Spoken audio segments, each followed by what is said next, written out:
Revelation 2345. From the 24th of May 1942. Jesus Christ was dedicated to God body and soul.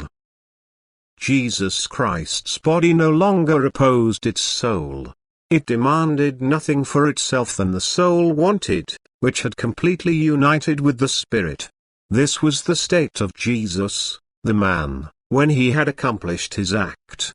It was a state of utter dedication to God and total renouncement of everything belonging to the world.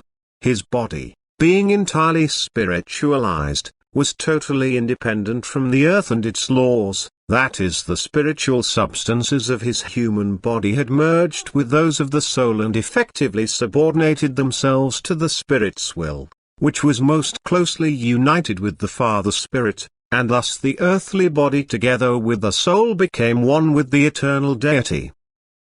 This fusion was so extraordinarily significant and entails such far-reaching consequences which the soul is incapable of understanding as long as it hasn't found the union with God itself. It was an act of immense self-denial, profoundest love and boundless dedication to God. The soul of Jesus, the man, simultaneously drew its external shell, the body, into the sphere of God's emanation of love, and both his soul and his body were permeated by God's spirit of love, by his strength and his light. Jesus, the man, was full of strength and light.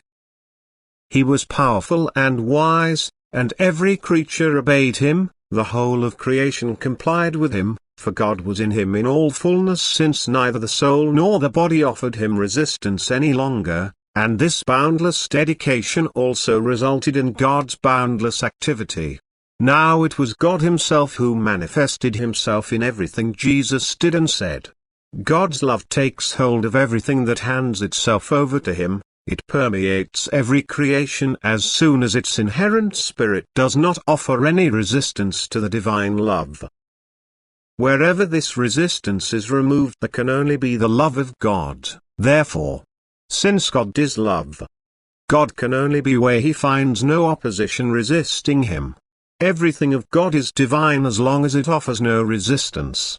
Only resistance turns God's creation into something external to him until it relinquishes its resistance of its own accord.